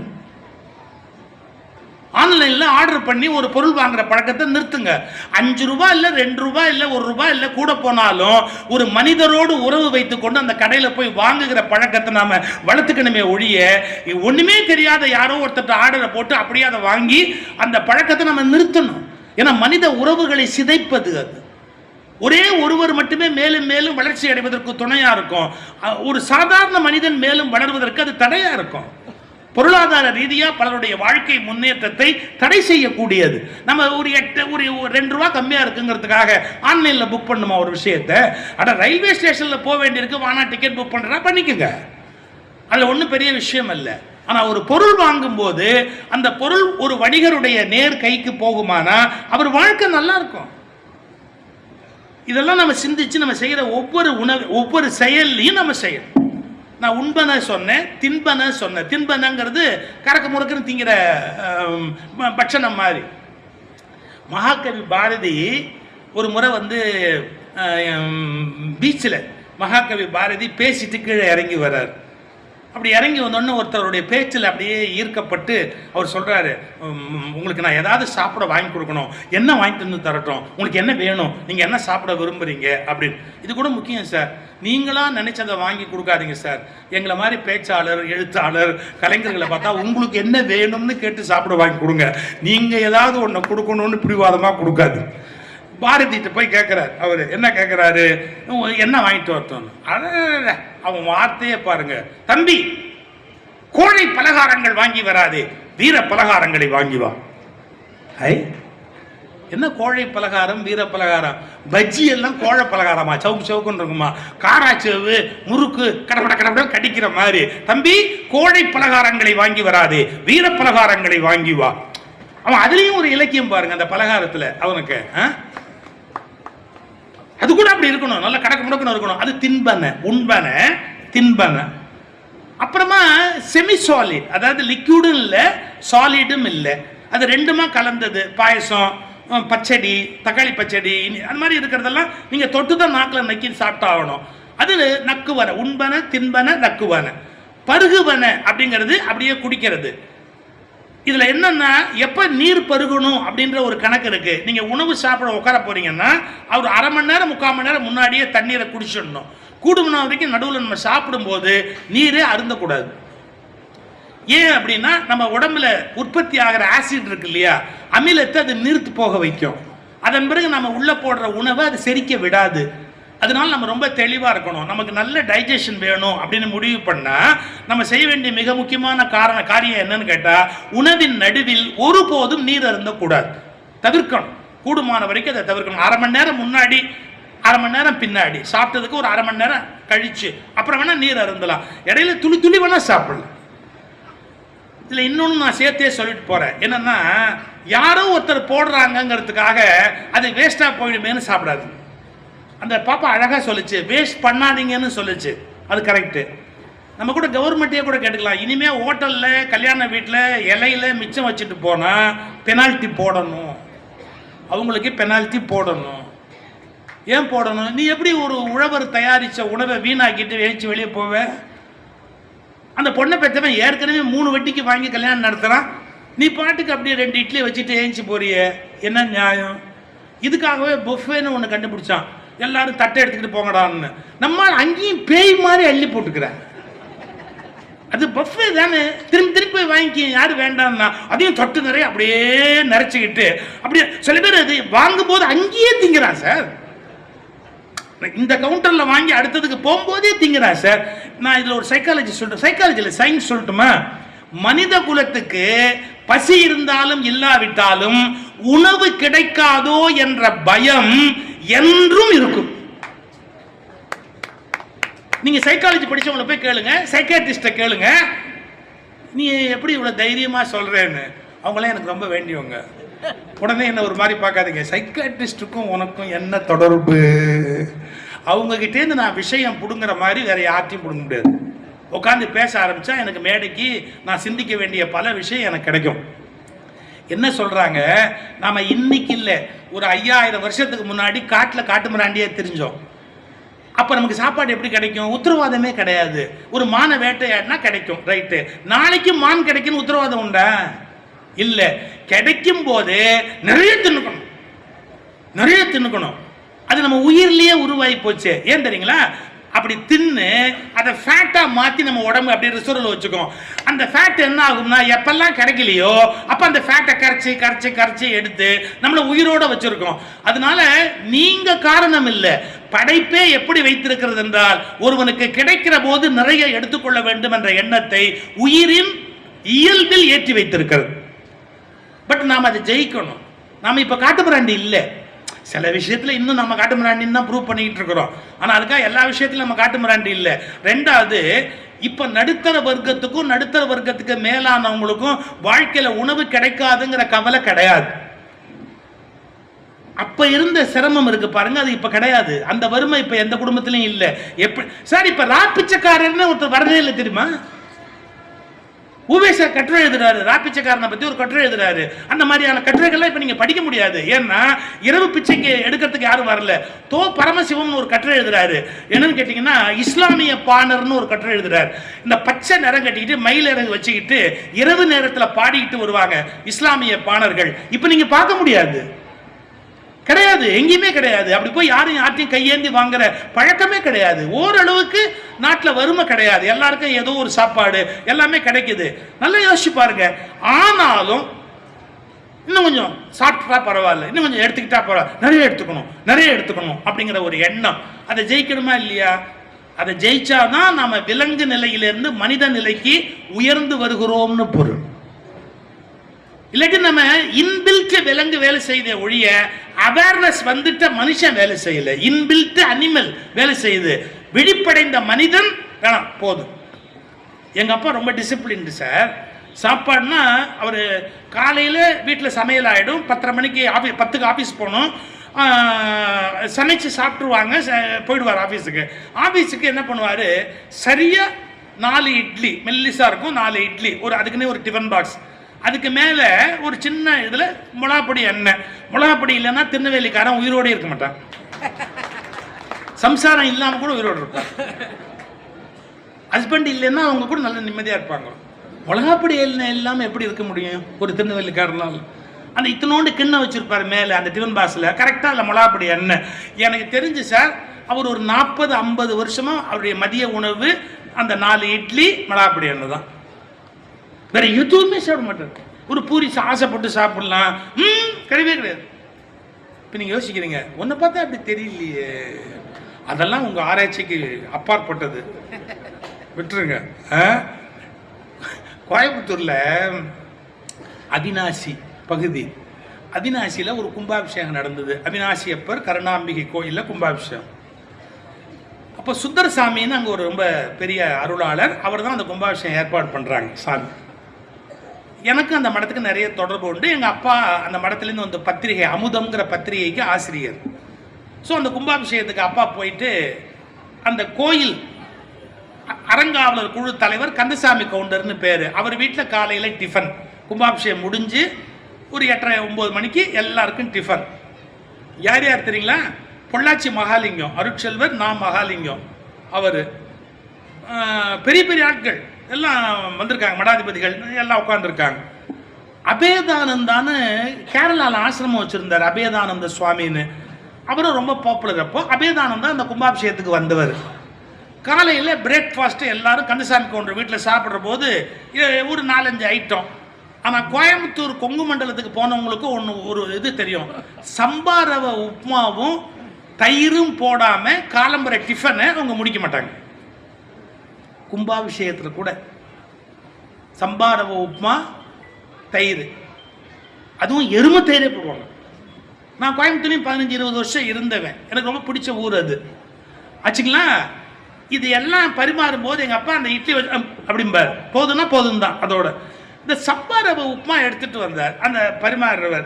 சம்பா ரவை உப்புமாவை இப்படி அன்னக்குத்தியில் இப்படி போட்டு எடுத்து அப்படி ஒன்று போட்டார் பாருங்க. எங்கள் அப்பா போதும் அப்படி இருந்தார். அதை சாப்பிடும்போது 2வது தடவை கொண்டாந்துட்டு மறுபடியும் அவர் போட போறாரு. எங்கள் அப்பா போதும் அப்படின்னார். அவர் கேட்கல. இவர் போதும் சொன்னதுக்கு அப்புறம் தட்டிட்டார் சார். அவர் பாட்டுக்கு அப்படியே தட்டிட்டார். எங்கள் அப்பா கவலைப்படலை, பேசாமல் உட்காந்துருந்தார், சாப்பிடவே இல்லை, பேசாமல் அடவோட நிறுத்திட்டார். எங்கள் அப்பாவுக்கு பக்கத்தில் அபேதானந்த சுவாமி உட்காந்துருக்கார். அவர் எப்படின்னு கேட்டிங்கன்னா 2 கொள்கை வச்சுருந்தார். சாப்பிடும்போது பேச மாட்டார், இலையில மிச்சம் வைக்க மாட்டார். இந்த நாட்டில் ஒரு கொள்கை வச்சிருக்கிறவனே வாழ முடியாது. 2 கொள்கை வச்சிருக்கிறவன் எவ்வளோ பெரிய இம்சைக்கு உள்ளாகணும். அவருக்கு 2 கொள்கை என்ன? சாப்பிடும்போது பேசுறது. சாப்பிடும்போது ஏன் பேசுறது இல்லைன்னு தெரியுமா உங்களுக்கு?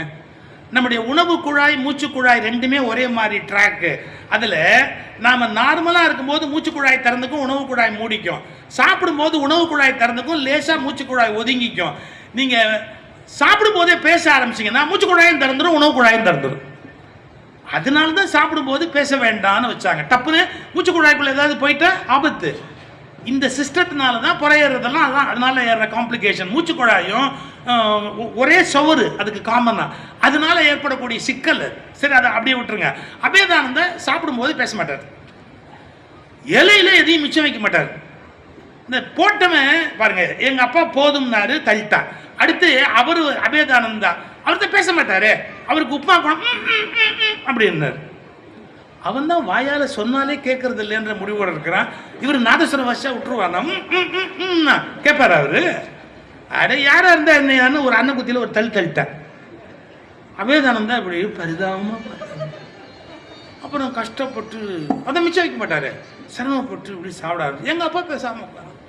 பொள்ளாச்சி மகாலிங்க ஐயா என்ன பண்ணாரு, அப்படியே இலையெல்லாம் பார்த்துட்டு எங்க அப்பாட்ட கேட்கிறாரு, என்ன உப்புமாவை வேஸ்ட் பண்ணிட்டீங்க அப்படின்னாரு. பழி ஓரிடம் பாவம் ஓரிடம்.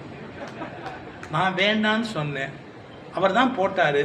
நீங்க வேணா அவரை கூப்பிட்டு விசாரிச்சுக்கோங்க, தப்பு என்னது இல்லை அவருக்கு.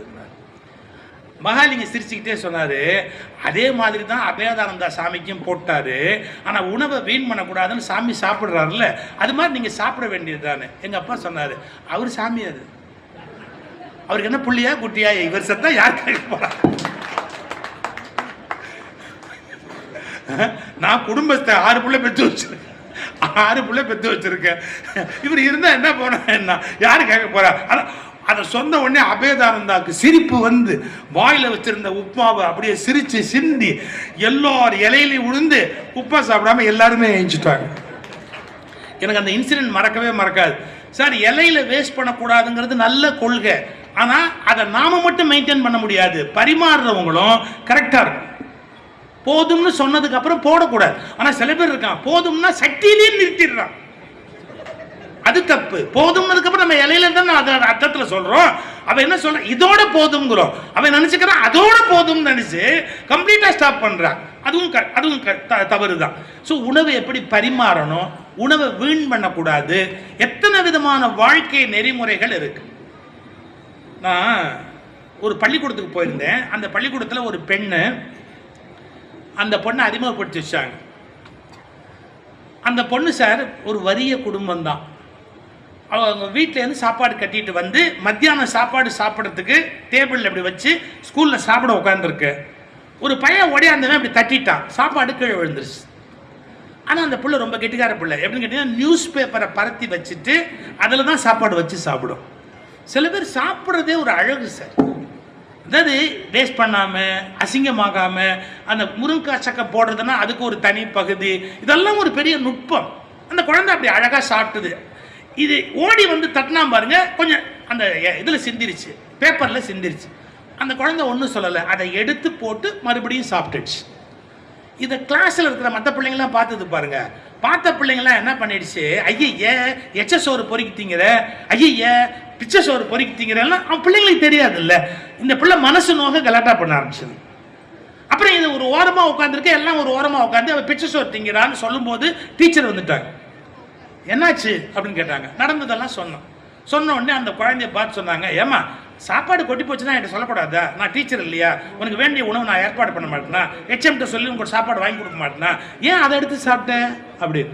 டீச்சர், நீங்கள் வாங்கி கொடுத்தாலும் நான் சாப்பிட மாட்டேன், நீங்கள் வாங்கி கொடுத்தாலும் நான் சாப்பிட மாட்டேன். இந்த மாதிரி இப்படி பேசுகிறேன், ஹெச்எம்கிட்ட வா, பிரின்ஸ்பால்கிட்ட கூட்டு போனேன். பிரின்ஸ்பாலும் அதே தான் சொன்னார், ஏமா சாப்பாடு கொட்டினது சரி, என்கிட்ட கேட்டிருக்கலாம் இல்லை, நான் அவனுக்கு சாப்பாடு வாங்கி தர மாட்டேன். சார், நீங்கள் வாங்கி கொடுத்தாலும் சாப்பிட மாட்டேன் சார். ஏமா இப்படி பேசுகிற நீ அப்படின்னு. எங்கள் அப்பா யார் தெரியுமா சார்? யார்? கட்ட வண்டி இழுக்கிற தொழிலாளி. அவர் கட்ட வண்டி இழுத்து காசு கஷ்டப்பட்டு ராத்திரி கொண்டாந்து எங்கள் அம்மா கையில் கொடுப்பாரு. அதைத்தான் அரிசி வாங்கி எங்கள் அம்மா பொங்கி காலையில் நான் ஸ்கூலுக்கு வரணும்னு எனக்கு பேக் பண்ணி சாப்பாடு கொடுப்பாங்க. ஏன் சார், அதில் 4 அரிசியை நான் கொட்டினேன்னு சொன்னால் எங்கள் அப்பாவை நான் கேவலப்படுத்துகிற மாதிரி ஆகாது? எங்க அம்மா 4 மணிக்கு எந்திரிச்சு சமைக்கிறாங்க சார். எனக்கு நான் ஸ்கூலுக்கு போகணும் சாப்பிடணுங்கிறதுக்கு 4 மணிக்கு எந்திரிச்சு சமைச்சு எனக்கு பேக் பண்ணி கொடுக்குறாங்க சார். 7:30 மணிக்கு ஸ்கூல்ல பெல் அடிக்குது, நான் வந்து நிக்கணும். அதனால எனக்கு 4:30 மணிக்கு எங்க அம்மா எந்திரிச்சு குக்கர் வச்சு சமைச்சு சாப்பாடு போடுறாங்க. அந்த சாதத்தில் 4 சாதத்தை வெளியே கொட்டினா எங்க அம்மாவை நான் வந்து அவமதிச்ச மாதிரி ஆகாதா? எங்க அப்பா அம்மாவை என்னால் அவமதிக்க முடியாது, நான் சாப்பிடுவேன். அவர் அப்படியே ஸ்டன் ஆயிட்டாரு. என்னமா அதுக்காக கீழே விழுந்த சார், எங்க அம்மா அப்பாவை விடுங்க. இந்த வயல்ல உழறார உழவர், இந்த நம்ம ஊர்ல எலக்ட்ரிசிட்டி ராத்திரி எத்தனை மணிக்கு வரும்னு தெரியாது. 12க்கு வரும், 3 மணிக்கு வரும், 2:30 மணிக்கு வரும், எப்போ வேணாலும் வரும். நீர் பாய்ச்சணும் அப்படின்னு சொன்னா எப்போ கரண்ட் வரும்னு தெரியாது, மோட்டர் போடணும்னு தெரியாது. பல்லி, பாச்சா, பூராம், பாம்பு எல்லாத்தையும் தாண்டிக்கிட்டு போய் அவர் எல்லாம் மோட்டர் போடணும். அவர் உழுது பயிரிட்டு களை எடுத்து படாத பாடுபடணும். சார், அந்த பொண்ணு சொன்ன வார்த்தை, இந்த அரிசி முத்து ஒன்னொன்னு அந்த ஆளோட வேர்வை முத்து சார். அந்த விவசாயியோட வேர்வை முத்து சார். நான் தூக்கி போட்டா இந்திய விவசாயியை கேவலப்படுத்தினதா ஆகாதா சார்? என்னால முடியாது. அவர் அப்படியே ஸ்டன் ஆயிட்டார். நீ வா, அசம்பிளில போய் இதை சொல்லு, அசம்பிளில போய் பிள்ளைங்க எல்லார் காதலையும் கேட்கும்படியா இதை சொல்லு, சொல்லிட்டு இன்னையிலேருந்து நீ தான் ஸ்கூல் பீப்புள் லீடர் அப்படின்னு அந்த குழந்தைய ஸ்கூல் பீப்புள் லீடரா அவர் ஆக்கினார். ஏன்னா she is so responsible. ஒரு அரிசி பருக்கையை கூட நம்ம வீணாக்க கூடாது அப்படிங்கிற எண்ணம். நம்ம வள்ளுவர் கதை படிக்கிறோம், என்னமோ ஊசி வச்சுக்கிட்டாரு, அந்த அரிசியை முக்கி தண்ணியில் கழுவி சாப்பிடணும்னு காத்திருந்தாரு. வாசுகி அம்மா ஒரு நாள் கூட அப்படி தப்பா பரிமாறல. கதை படிக்கிறோம். ஆனா நல்லா யோசிச்சு பாருங்க, ஒரு பெண் தன்னுடைய தகப்பனுடைய உழைப்பு, விவசாயினுடைய உழைப்பு எல்லாத்தையும் சேர்த்து அவ்வளவு கடுமையா யோசிக்கிறாருன்னா, இதான் உணவின் மீது நாம செலுத்த வேண்டிய மரியாதை. ஹோட்டல்ல உணவு வீண் பண்ணக்கூடாது, கல்யாணத்துல வீண் பண்ணக்கூடாது. ஏன் கல்யாணத்துல சார், ஏன் உட்கார்ந்ததுக்கு அப்புறம் பரிமாறினா என்ன? ஆட்கள் உட்கார்ந்ததுக்கு அப்புறம் நீங்க பரிமாறுங்களேன். வேணும் வேண்டாம்னு சொல்லலாம் இல்ல. எனக்கு இது வேண்டாம், ஐ எம் சுகர் பேஷண்ட், எனக்கு ஸ்வீட் வேண்டாம் சொல்ல மாட்டாங்க. அது வேற இருந்தா கூட எனக்கு இது வேண்டாம், எனக்கு இது தேவையில்லை. அப்ப இலையில எதுவும் வேஸ்ட் ஆகாது இல்ல. எல்லாத்தையும் பரிமாறிட்டு சாப்பிட கூப்பிடுறாங்க சார். சோ எல்லாம் மாறணும். இன்னும் கூட சொல்றதுமா, திருமணங்களை நீங்க ஆடம்பரமா பண்ணாதீங்க. திருமணங்களை எப்படி பண்ணணும்னு கேட்டீங்கன்னா, ரொம்ப எளிய அளவில் நல்ல உங்களுடைய சமயம் சார்ந்த வழிமுறைகளோட கூட சின்ன அந்த உறவு நெருக்கத்துக்குள்ள திருமணத்தை முடிச்சிருங்க. முடிச்சிட்டு ஒரு ஞாயிற்றுக்கிழமையில காலையிலையோ மத்தியானமோ அந்த எல்லாரையும் கூப்பிட்டு விருந்து கொடுக்கிற பழக்கத்தை வச்சுக்கோங்க. ஏன் தெரியுங்களா? நீங்க கல்யாணத்தை கொண்டு போய் ஒர்க்கிங் டேல வச்சீங்கன்னா எவ்வளவு பேர் லீவு போடுறதால அந்த லீவு போடுகிற சந்தர்ப்பத்தில் அந்த ஆபீஸுக்கு வந்துட்டு போற இபி பில்லு கட்டுறவன் அவன் படுற கஷ்டத்தெல்லாம் யோசிச்சிங்களா? ஒர்க்கிங் டேல கல்யாணம் நடக்குது. அதனால கல்யாணத்தை தயவு செய்து சிம்பிளா பண்ணுங்க. ஒரு சண்டே ஒரு மண்டபத்தை எடுத்து நல்ல சாப்பாடு போடுங்க. யார் வேண்டாம்னா கொஞ்சம் பிராடா திங்க் பண்ணணும். ஒரு 10 வருஷம் முன்னாடி எப்படி பண்ணாங்கோ, 50 வருஷம் முன்னாடி, அதெல்லாம் போதும், நிறுத்துங்க. போதும், ஒன்றும் தப்பு கிடையாது. மந்திரம் சொல்லணுமா, தேவாரம் பாடணுமா, சிம்பிளா நம்ம குடும்ப உறவுகள், பையன் வீட்டுக்காரங்க பொண்ணு வீட்டுக்காரங்க உட்கார வேண்டியது. ஒரு 100 பேருக்குள்ள நம்ம உறவுக்குள்ள எல்லாத்தையும் முடிச்சிட வேண்டியது. நமக்கு நண்பர்கள் 500 பேர் இருக்கலாம், 300 பேர் இருக்கலாம். தனியா ஒரு ஞாயிற்றுக்கிழமை இல்லை ஒரு சௌரியம் இருக்கு, எவ்ரி சண்டே அது மாதிரி சாப்பாடு இருந்தால் வீட்டில் சண்டே சமைக்க வேணாம். எவ்வளோ நிம்மதியாக இருக்கலாம் யோசிச்சு பாருங்க. அன்னைக்கு அடுப்பு பற்ற வச்சு அந்த அம்மா கஷ்டப்பட வேண்டிய அவசியம் இல்லை. காலையில் அந்த கல்யாணம், மத்தியானம் இந்த காது குத்து, சாயங்காலமா அந்த பார்ட்டி போயிட்டு வந்துடலாம், முடிச்சுடலாம். சண்டே வெளியே சாப்பிட்டு வந்துடலாம்.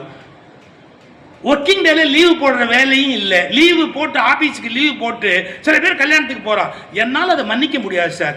ஆபீஸுக்கு லீவு போட்டு கல்யாணம் அட்டன் பண்ண போறது நாம் செய்கிற தேச துரோகம் என்பது என்னுடைய மனப்பூர்வமான கருத்து. அது ஒரு சின்ன விஷயம்.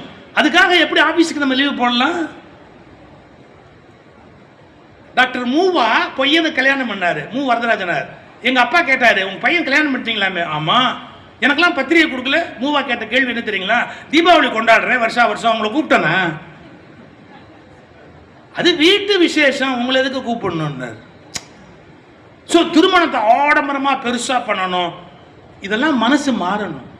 இன்னும் சில பேர் இருக்காங்க சார், கல்யாணத்துக்கு கடன் வாங்கி, அதுவும் பொண்ணு பேர்லயே வாங்கி, இல்லை இந்த மாப்பிள்ளை இவன் பேர்லயே வாங்கி, அவன் வாழ்நாள் முழுக்க ஹனிமூனே போக முடியாதபடி பண்ணுவாங்க சார். இந்த கடன் அடைக்கணும், இப்படி ஒரு கல்யாணம் தேவையா? கொஞ்சம் பிள்ளைங்க சந்தோஷமா இருக்கட்டும். எவ்வளவுக்குள்ள சிக்கனமா கல்யாணம் பண்ண முடியுமோ அவ்வளவுக்குள்ள சிக்கனமா கல்யாணம் பண்ணணும். சாப்பாடு உங்களுக்கு வசதி இருக்க, வசதி இருந்தா சாப்பாடு போடுங்க, கடன் வாங்கி சாப்பாடு போடாதீங்க. மற்றவன் பார்க்கணுங்கிறதுக்காக 8 கேமரா வச்சு அதை எடுத்து ஒரு பெரிய ஆல்பம் ஆக்கி அதை அன்னையோடு சரி, அதுக்கப்புறம் அந்த ஆல்பத்தை எவனுமே திருப்பி பார்க்க மாட்டான். பார்த்தாலும் மனசு கஷ்டமா இருக்கும். யார் வீட்டுக்கு கல்யாண வீடியோ, அப்பா 3 மணி நேரம் ஓடுமேடா, 3 மணி நேரம் இதை எப்படா பார்க்கறது அப்படின்னு நாமளே எவனோ ஃபோன் பண்ண மாதிரி, ஹலோ இது வந்துடுறேன் அப்படின்னு உடனே ஓடியா தப்பிச்சு போனா போதுன்னு போதும். இவங்க தொழிலை நான் கெடுக்கணுங்கிற ஐடியாவில் சொல்லல, இவங்களை எடுத்துக்கங்க. ஆனால் அதை வர்றவன்ட்டெல்லாம் போட்டு காட்டி கொலை பண்ணாதீங்க. ஒரு ஜீவ ஹிம்சை, ஒரு அகிம்சை வேண்டாமா? இதெல்லாம் என்னுடைய விண்ணப்பங்கள். நான் உணவு பற்றி சொல்றதா இருந்தா இன்னும் 100கணக்கான செய்தி இருக்கு. நான் ரொம்ப சுருக்கமாக சில செய்திகள் தான் சொன்னேன். உணவு என்பது மிகப்பெரிய கலை, அதில் திட்டமிடுதல் இருக்கிறது, அதில் ஆன்மீகம் அடங்கி இருக்கிறது. தெரியுமா? மடங்கள்ல சாப்பாடு போடும்போது தருமபுரம் போனோம், திருவாவூர் மடத்துல பழைய காலத்தில் யாராவது உபதேசம்னு வந்தா போய் பிரசாதம் சாப்பிட்டு வா அப்படிம்பாங்க மடாதிபதிகள். அந்த இலை போட்டு அவன் சாப்பிட்டுக்கிட்டு இருப்பான். அப்போ குருமகா சன்னிதானம் இப்படி வருவார், எல்லாரையும் இப்படி கவனிப்பார், எல்லாருக்கும் எல்லாம் வந்துதா அப்படின்னு பார்ப்பார். பார்த்துட்டு அப்படி போனதுக்கு அப்புறம் அவன்லாம் சாப்பிட்டதுக்கு அப்புறம் போய் அவர்கிட்ட உபதேசம் வாங்க போவான். கோவத்தை குறைச்சிக்க, ஏன் இவ்வளோ கோவப்படுற அப்படிம்பார். அவன் யோசிப்பான், நம்ம கோவப்படுறோங்கிறது எப்படி சன்னிதானத்துக்கு தெரிஞ்சது அப்படின்னு. அதிக காரத்தை உப்பை விரும்பி சாப்பிட்றவன் கோவப்படுவான், அதிக இனிப்பை விரும்பி சாப்பிட்றவன் பிடிவாதமாக இருப்பான், ஒரு விஷயத்தை விட்டு கொடுக்க மாட்டான். துவர்ப்பு சாப்பிட்றவங்க சமாதானமாக இருப்பாங்க. துவர்ப்பு இருக்கு பாருங்க, அவங்க எல்லாரோடையும் அட்ஜஸ்ட் பண்ணி போயிடுவாங்க, அதிகமாக சண்டை கண்டை போட மாட்டாங்க, சரி ஓகே பரவாயில்ல. புளிப்பு சாப்பிட்றாங்க பாருங்க, அவங்க கொஞ்சம் டல்லாக இருப்பாங்க. ஒரு அளவு சாப்பிடலாம், நிறைய புளிப்பை சாப்பிட்றாங்க இல்லையா, அவங்க எப்படின்னா தாமசம் அப்படிங்கிற ஒரு குணத்தோடு தான் அவங்க இருப்பாங்க. இதை மடாதிபதி பார்த்துருவாரு, எதை விரும்பி சாப்பிட்டான், புளிப்பையா உப்பையா இனிப்பையா காரத்தையா, அப்படியே போகும்போதே கவனிச்சிருவாரு. உபதேசம்னா வேற ஒண்ணுமே கிடையாது, சாப்பாட்டை பார்த்து அவனுக்கு உபதேசிப்பார். உங்களுக்கு இன்னும் ஒரு நுட்பமான விஷயத்தை சொல்லி முடிச்சிடுறேன் சார். இந்த திருநெல்வேலியில சமைக்கிறவங்களுக்கு என்ன சார் பேரு? தபசி பிள்ளைன்னு பேரு. இந்த பகுதியில் சமையல் செய்யறவங்களுக்கு என்ன பேரு? தபசி பிள்ளைன்னு பேரு. தபசிங்கிற வார்த்தைக்கு என்ன அர்த்தம் தெரியுமா? தபஸ்வி, தபம் செய்தவன் அர்த்தம். சமையல் செய்கிறவர் எப்படி தபம் செய்தவர்? பக்குவமற்ற பொருளை பக்குவமாக ஆக்குவதால் பக்குவமற்ற ஆன்மாவை பக்குவமாக ஆக்குகிற தபஸ்வி போல் பக்குவமற்ற பொருள்களை பக்குவமாக ஆக்குவதால் அவரும் தபசி இவரும் தபசி. தபஸ்வி அவர் தபசி இவரும் தபசி. அப்படி வந்தது. உங்களுடைய கேரக்டர் நீங்க சேஞ்ச் பண்ணணும்னு நினைச்சா முன்கோபம், பிடிவாதம், காமம், அதிகமான காமம் அப்படிங்கிற சார்ந்த உணர்வு வருது அப்படின்னா ஒன்னொன்னுக்குள்ளே இருக்கு. இது வேணும்னா பதார்த்த குண சிந்தாமணின்னு இருக்கு, அப்புறம் மருத்துவர் சிவராமன் புஸ்தகம் இருக்கு, அப்புறம் நம்முடைய பழைய ஆயுர்வேத வைத்தியத்தில் எந்த உணவு எந்த உணர்வை தூண்டும் அப்படின்னு ஒரு பெரிய லிஸ்ட் இருக்கு. சுண்டக்காய் நல்லா சாப்பிட்றாரு ஒருத்தர், கசப்பா இருக்க சுண்டக்காய், ஏன்னா அவரை சுலபத்தில் யாரும் வாழ்க்கையில கெடுக்கவே முடியாது, யாரும் ஒண்ணும் பண்ண முடியாது. அவர் ரொம்ப அழுத்தமா இருப்பார். சுண்டக்காயை நல்லா ரசிச்சு சாப்பிட்றாரு அப்படின்னா அவர் சுலபத்தில் கெட்டு போக மாட்டார். எவ்வளவு பெரிய விஷயம்! ஏன்னா மனம் ரொம்ப உறுதியான மனம் அப்படின்னு அர்த்தம். ஸோ உணவில் இருக்கிற சுவைக்கு அவ்வளவு பெரிய சிறப்பு இருக்கிறது. நான் ஒரு சொன்ன மாதிரி கடவுளை பற்றி உணர்கிற போது கூட அந்த உணவோடு சேர்த்து நம்முடைய பெருமக்கள் அதை இணைத்து சொன்னார்கள். அதை விட ரொம்ப முக்கியம், எதையும் அனுபவிச்சு சாப்பிடும். இதுதான் ரொம்ப முக்கியம். அனுபவிச்சு சாப்பிடும். பரபரப்பா சாப்பிடாதீங்க. ஐயோ பஸ் போயிடும், ஐயோ ரயில் போயிடும், சாப்பிடாமே போலாம். உட்காந்த சட்டவட்டமா சாப்பிடும், ரசிச்சு சாப்பிடும். சில பேர் சாப்பிட்டதுக்கு அப்புறம் காஃபி நல்லா, காஃபியா அவனுக்கு குடிச்சது காப்பியா டீயானே தெரியாது. இது கொடுத்தவன் தப்பா குடிச்சவன் தப்பான்னு தெரியாது. எதுக்கு வாழற அந்த உலகத்துல நிதானமா சாப்பிடணும். அதுக்கு என்ன பேர் தெரியுங்களா? ஜப்பான்ல டீ குடிக்கிறதுக்கு ஒரு திருவிழான்னு பேர் வச்சான், தேநீர் திருவிழா, செரிமனி. அந்த டீ வந்தா டீயோட அழக முதல்ல, டீ கப்போட அழக பார்க்கணும். ஜப்பான் ஜென் குருமார்கள் கப்பை உடைச்சு திரும்பி ஓட்டுவாங்க. ஏன் தெரியுங்களா? ஒருத்தங்க கப்பு மாதிரி ஒருத்தங்க கப்பு இருக்கக்கூடாது, மொனாட்டனி.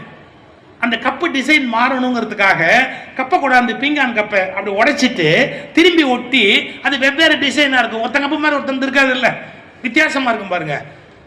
அந்த கப்பை முதல்ல ரசிக்கணும், அப்புறம் அந்த டீயோட கலரை ரொம்ப ரசிக்கணும். ஏன்? கண்ணுன்னு ஒன்று கடவுள் கொடுத்துருக்கிறார், டீயோட colour, colour of the tea. அப்புறம் அதை மெதுவாக அப்படியே கொண்டு போனால் ஒரு ஸ்மெல் அப்படியே மூக்குக்குள்ளே உள்ளே போகும், அப்படியே உள்ளே போகும். அந்த ஸ்மெல்லை ரசிக்கணும். அப்புறம் தான் taste, taste of the tea எப்படி இருக்கு அப்படின்னு. அதைத்தான் விளம்பரம் பண்ணுறான். மனம், திடம், குணம் மூன்றும் உள்ள டீ அப்படிங்கிறான். நம்மால் சொல்றான் குடிக்கிற டீ ஓசி டீ, அது எதுவாக இருந்தா என்ன. செலிப்ரேஷன் யாரு? Zen philosophy. உணவு தேநீர் அருந்துவது ஒரு திருவிழா அப்படிங்கிறான். ஒரு ஆஃப்டர் ஆல் டீக்கு இவ்வளவு முக்கியத்துவம் கொடுத்துருக்காங்களே. ஒருத்தர் சாப்பிட்றதை கொண்டு அவர் எப்படி வாழ்வாருங்கிறத கண்டுபிடிக்கலாம் சார். அவருடைய பிஹேவியர் என்ன, அவருடைய லைஃப் ஸ்டைல் என்ன, அவருடைய வாழ்க்கையினுடைய ஆசாபாசங்கள் என்ன, சாப்பிட்றத வச்சு கண்டுபிடிக்கலாம் சார். சாப்பிட்ற மெத்தடு, சாப்பிட்ற பொருள், சாப்பாட்டை கையாளுகிறது. எனக்கு தெரிஞ்சு கோயம்புத்தூர்ல ஒருத்தர் இருப்பார் சார், இந்த இடத்துக்கு மேலே அது போகவே போகாது சார். அவர் அவ்வளோ அழகாக சாப்பிடுவார். அவர் சாப்பிட்டதுக்கு அப்புறம் அந்த இலையை பார்த்தா இன்னொருத்தர் அதில் பரிமாறி சாப்பிடலாம் சார்.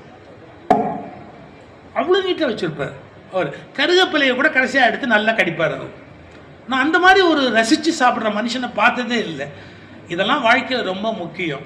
வீட்டுக்கு போய் சாப்பிடலாமா? ஆனால் அதுக்கப்புறம் கலை நிகழ்ச்சி இருக்குது.